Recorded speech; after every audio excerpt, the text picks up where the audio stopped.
Good evening मेरे प्यारे बच्चों। पिछली क्लास में हम लोगों ने अटैकिंग स्पीसीज के बारे में पढ़ा था, लाइक उसके बारे में carbocation, carbene ion, carbene, free radical. आज के सेशन में हम रिएजेंट के बारे में पढ़ेंगे। इसके बारे में रिएजेंट या हम इसी को कहते हैं अटैकिंग रिएजेंट। क्या कहते हैं? Attacking reagent. चलिए सबसे पहले हम पढ़ने जा रहे हैं what is attacking reagent. Attacking reagent में भी सबसे पहले हम पढ़ने जा रहे हैं इलेक्ट्रोफाइल के बारे में। किसके बारे में? इलेक्ट्रोफाइल। इलेक्ट्रोफाइल क्या होते हैं? इलेक्ट्रोफाइल ऐसी अटैकिंग स्पीसीज होती हैं, ऐसे रिएजेंट होते हैं जिनके पास इलेक्ट्रॉन की कमी होती है।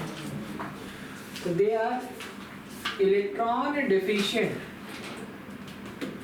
दे आर इलेक्ट्रॉन डेफिशिएंट स्पीसीज। तो इलेक्ट्रॉन डेफिशिएंट स्पीसीज मतलब इनका ऑक्टेट इनकम्प्लीट होगा। जब ऑक्टेट इनकम्प्लीट होगा तो ये किसकी तरह ऐड करेंगे? Lewis acid. तो ऑक्टेट कंप्लीट करने के लिए इलेक्ट्रॉन के जहां पर इलेक्ट्रॉन ज्यादा होगा उधर जाएंगे। They are electron loving species. लिखा हुआ है कि ऐसा जरूरी नहीं है कि सिर्फ कैटायंस ही इलेक्ट्रॉन डेफिशिएंट हो। ऐसा भी हो सकता है न्यूट्रल स्पीसीज हो और वो भी इलेक्ट्रोफाइल की तरह एक्ट कर सकती हैं। तो क्या हो सकता है?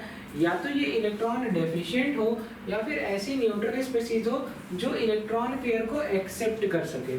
और कहीं कहीं तो ऐसा भी देखा गया कि इलेक्ट्रॉन पेयर कंप्लीट है, ऑक्टेट कंप्लीट है, न्यूट्रल स्पीसीज है, उसके बाद भी इलेक्ट्रोफाइल है। देखेंगे। चलिए ये बात समझ में आ गई। आगे बढ़ते हैं, थोड़ा सा देख लीजिए उसके बाद। यहाँ तक की सारी बातें मैंने ऑलरेडी पीछे लिखवाई है, देख लीजिए। वो सारी इलेक्ट्रॉन लविंग है, इलेक्ट्रॉन डेफिशिएंट है। दे अटैक, देखो कहाँ पे अटैक करेंगे?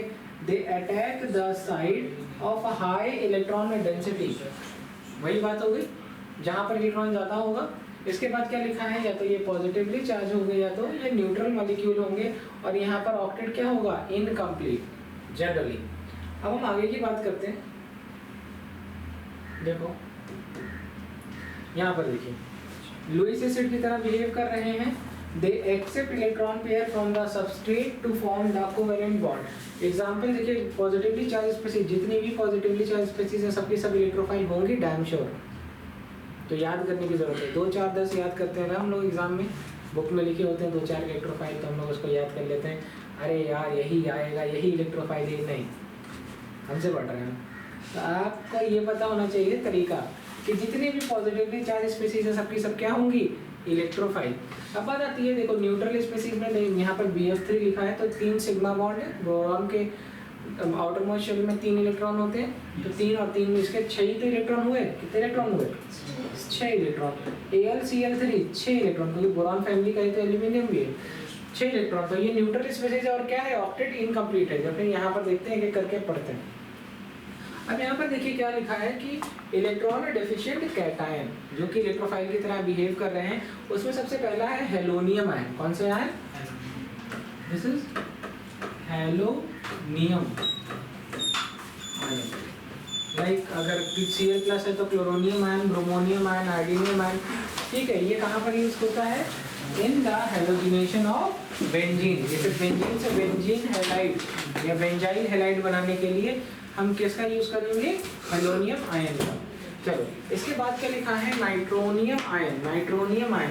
इसके बाद क्या लिखा हुआ है? Alkyl carbocation. नाइट्रोनियम आयन का इस्तेमाल करते हैं in the nitration of benzene.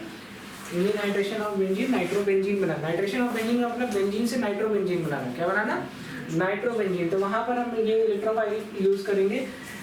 Alkyl carbocation का इस्तेमाल करते हैं हम Friedel craft alkylation reaction. Friedel craft alkylation reaction. और यहाँ पर ये है एसाइल कार्बोकेटायन, इसका इस्तेमाल करते हैं फ्रीडल क्राफ्ट एसाइलेशन रिएक्शन में। अब एक बात बताइए, और केमिस्ट्री हो और एक्सेप्शन ना हो तो मजा आएगा? नहीं आएगा। तो मैंने आपको बताया कि जनरली जितनी भी पॉजिटिव चार्ज स्पीसीज होती है सबकी सब इलेक्ट्रोफाइल होती है। किनको छोड़ के? इनको छोड़ करके। ये देखिए, ये है अमोनियम आयन NH4+ और ये है H3O+, that is hydronium ion. कौन सा आयन? Hydronium ion.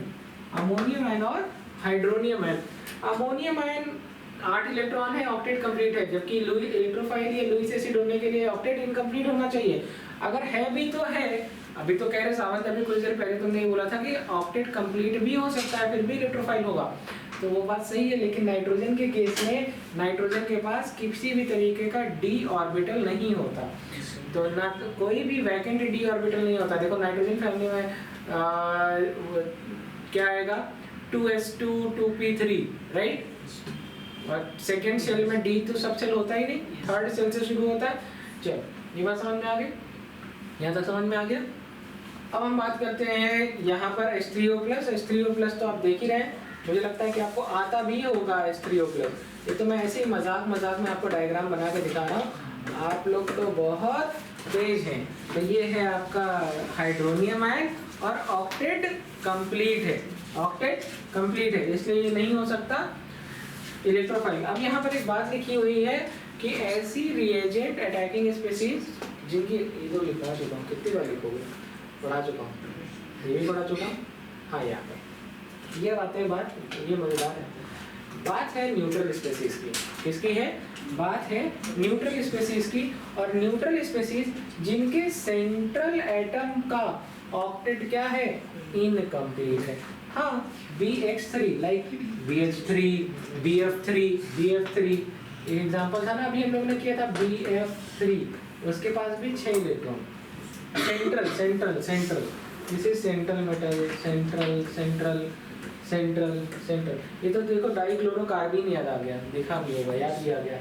6 इलेक्ट्रॉन है और देखने में न्यूट्रल लग रहा है, लेकिन इसके पास 6 इलेक्ट्रॉन है, ऑक्टेट इनकम्प्लीट है। सबका ऑक्टेट क्या है इनकम्प्लीट। तो सब किसकी तरह बिहेव करेंगे सब किसकी तरह बिहेव करेंगे इलेक्ट्रोफाइल, किसकी तरह इलेक्ट्रोफाइल, न्यूट्रल होने के बावजूद इलेक्ट्रोफाइल। कोई भी ऐसा जो आपको नहीं समझ में आ रहा आप मुझसे पूछ सकते हैं। इसके बाद लिखा हुआ है ऐसी कोई न्यूट्रल स्पीसीज जिसके सेंट्रल एटम का ऑक्टेट तो कंप्लीट है, ऑक्टेट कंप्लीट है, लेकिन उसके पास वैकेंट डी ऑर्बिटल है, लेकिन उसके पास क्या है वैकेंट डी ऑर्बिटल है। अब यहाँ पर देखो CCl4 इसके पास तो 8 इलेक्ट्रॉन है, कार्बन की family, carbon, silicon, germanium, tin, हाँ CCG, SnPb। तो कार्बन CCl4 कार्बन टेट्राक्लोराइड। जब मैं कार्बन टेट्राक्लोराइड की बात करता हूँ तो मैं आपको ये बताऊँ कि इसका इलेक्ट्रॉनिक कॉन्फ़िगरेशन करोगे तो क्या आएगा 1s2 2s2 2p2, ये तो होगा, ये तो होता है 6 इलेक्ट्रॉन होते हैं। लेकिन सेकंड शेल में डी ऑर्बिटल होता है क्या, डी सबशेल होता है क्या, नहीं। तो डी सबशेल ही नहीं है तो वैकेंट कहाँ से होगा। और न्यूट्रल स्पीसीज जिसका ऑक्टेट कंप्लीट है उसके पास क्या होना चाहिए वैकेंट डी, और तभी वो किसकी तरह बिहेव करेगी इलेक्ट्रोफाइल। क्या generally neutral species incomplete octet तो इलेक्ट्रोफाइल की तरह बिहेव करेगी, लेकिन न्यूट्रल स्पीसीज हो ऑक्टेट भी कंप्लीट हो, लेकिन उसके पास एक चीज और होनी चाहिए वैकेंट डी ऑर्बिटल। तो ये वाला इलेक्ट्रोफाइल की तरह बिहेव नहीं करता है क्योंकि इसके पास वैकेंट डी ऑर्बिटल नहीं है। Okay done. यहाँ पर देखिए जब मैं आगे की बात करता हूँ लाइक कार्बन की ही फैमिली है CCl4 यही था ना, इलेक्ट्रोफाइल नहीं था राइट। जब मैं SiCl4 की बात करता हूँ, क्या ये दिख रहा है, हाँ दिख रहा है। GeCl4 की बात कर रहा हूँ, SnCl4 की बात कर रहा हूँ, सेम फैमिली है। तो सिलिकॉन की इलेक्ट्रॉनिक कॉन्फ़िगरेशन देखो तो यहाँ वहाँ पे आएगा 3s2 3p2 3d0 आएगा। कार्बन है, कार्बन जैसा कार्बन का होगा वैसे ही सिलिकॉन का होगा। 2 का मतलब बाहर की शेल में क्या होगा 2s2 2p2, तो यहाँ होगा 3s2 3p2 है ना। नहीं करके दिखाएं, ये करके दिखाओ सिलिकॉन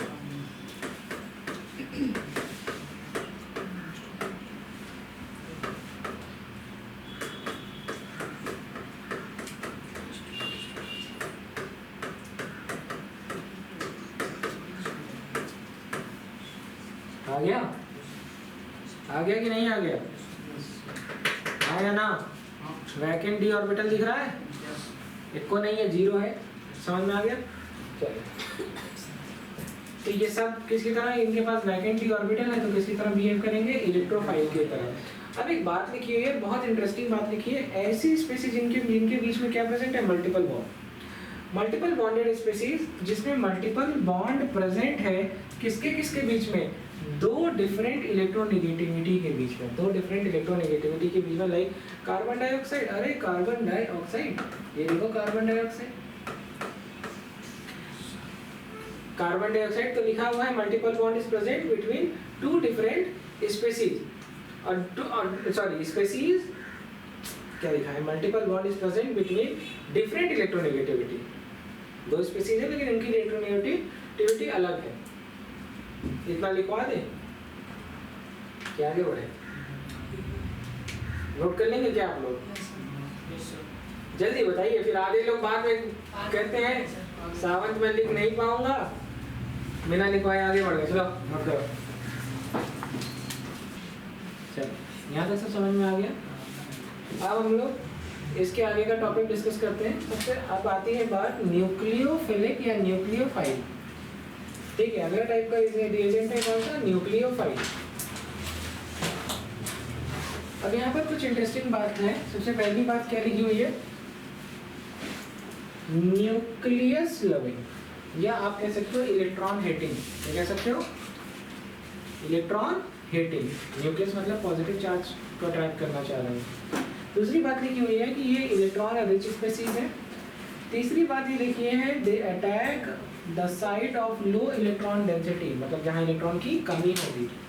एंड ये क्या क्या हो सकता है, या तो ये निगेटिवली चार्ज हो सकते हैं, या तो ये न्यूट्रल आयन स्पीसीज हो सकते हैं, और इनके पास कम से कम एक लोन पेयर तो होना ही चाहिए। चलो और आगे देखते हैं, they act as Lewis base, क्योंकि इनका ऑक्टेट कंप्लीट है और इनके पास एक लोन पेयर है, तो कम से कम एक लोन पेयर और ऑक्टेट कंप्लीट किसकी तरह बिहेव करता है, लुईस बेस। लिखा हुआ है कि ये they donate electron pair to substrate, substrate का एक दूसरा नाम क्या था, रिएक्टेंट, एंड फॉर्म कोऑर्डिनेट, देखो कितना इंटरेस्टिंग है, लिखा कोऑर्डिनेट कोवैलेंट बॉन्ड। ठीक है, तो coordinate bond is a type of covalent bond. चलिए यहाँ से लिखिए, पहले ये पॉइंट नोट करिए, they are electron rich species, electron pair donor, they are Lewis base, और जितनी भी नेगेटिवली चार्ज स्पीसीज होती हैं सब क्या होती हैं, न्यूक्लियोफाइल, लाइक कार्बन आयन, ठीक है, R minus, NH3 minus, Cn minus, NO2 minus, OH minus, NH2 minus, OR minus. और इसके बाद क्या लिखा हुआ है, देखिएगा कितनी अच्छी बात लिखी हुई है कि न्यूट्रल स्पीसीज जिसके सेंट्रल एटम का ऑक्टेट कंप्लीट हो, पहली बात, और दूसरी बात लिखी हुई है कि कम से कम एक लोन पेयर, क्या क्या होना चाहिए, ऑक्टेट कंप्लीट होना चाहिए और कम से कम एक लोन पेयर होना चाहिए। जैसे अगर मैं पानी की बात करता हूँ तो ऑक्सीजन इज सेंट्रल एटम, और सेंट्रल एटम के बाद 2, 2, 4, 2, 6 और 2, 8 इलेक्ट्रॉन, 8 इलेक्ट्रॉन है,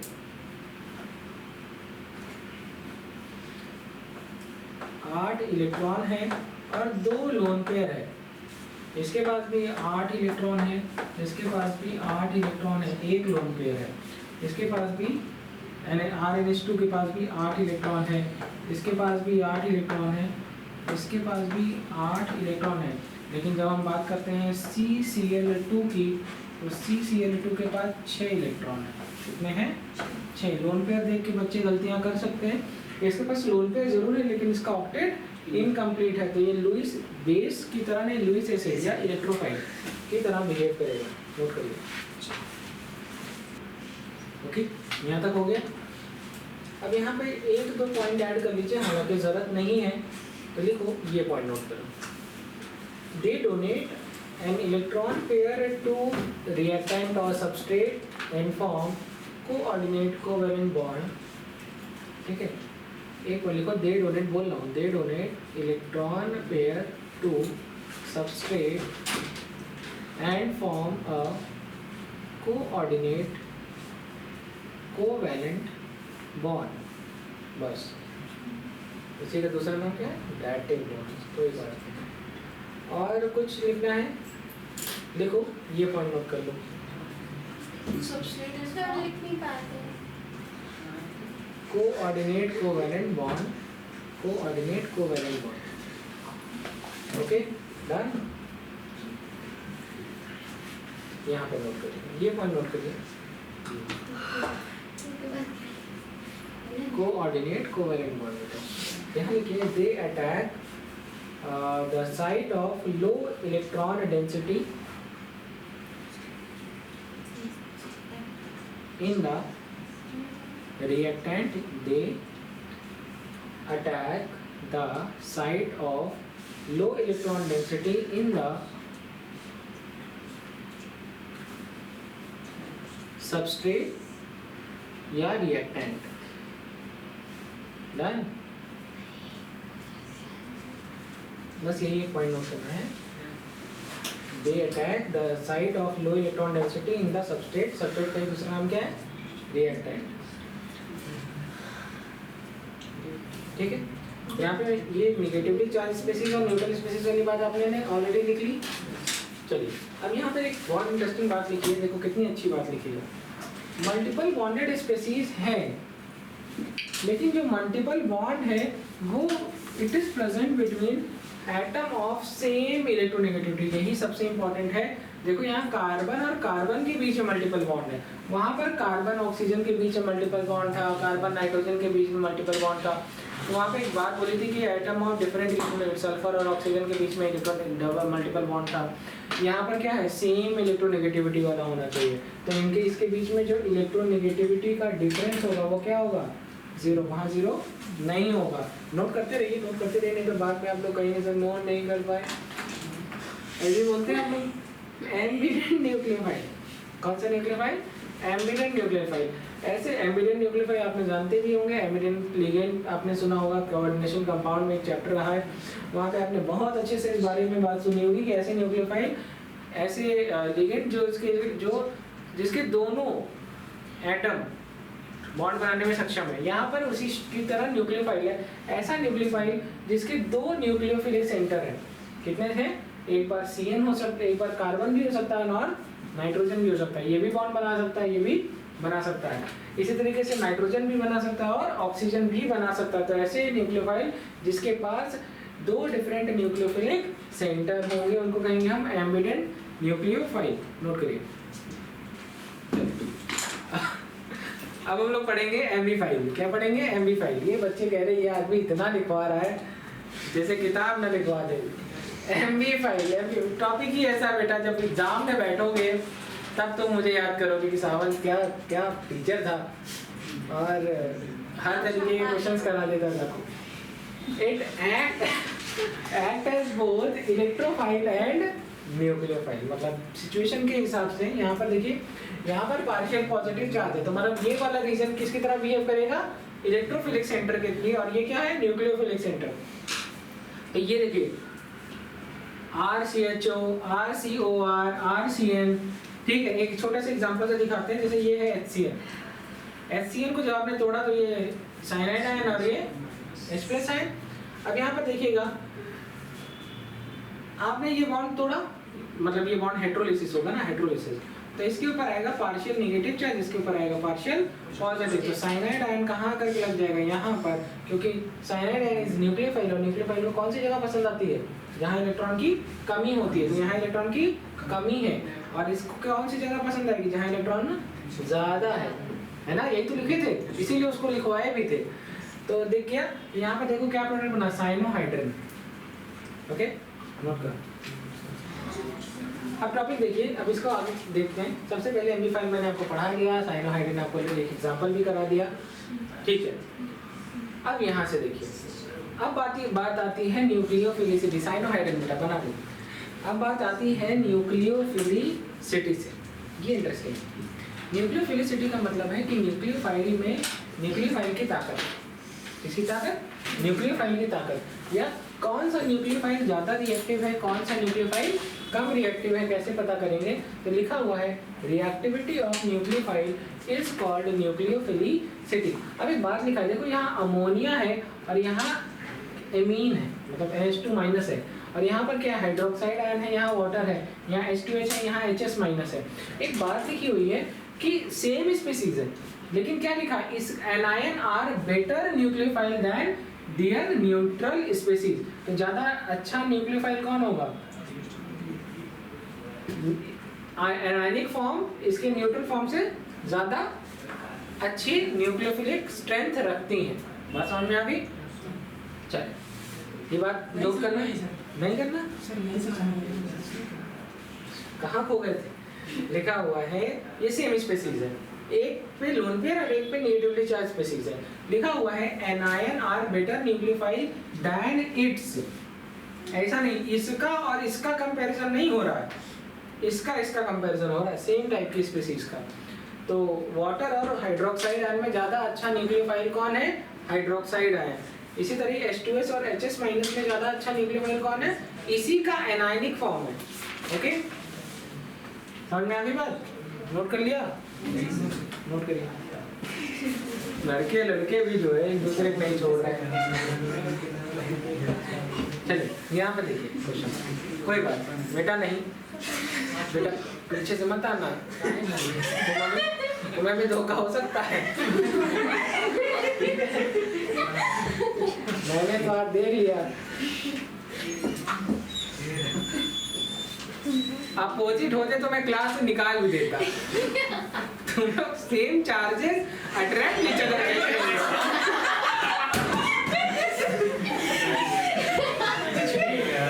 नेचुरली भाई ये सर न्यूक्लियस निकल गया दोनों। अरे क्या देख लिया? Nucleophilicity is inversely proportional to electronegativity of central atom. हम लोग ऐसे दोस्त हुआ करते थे, अगर एक 10 सेकंड से ज्यादा कोई हाथ मिलाने में हाथ पकड़ ले तो हाथ हटा लेते थे, हैं? और ये बताओ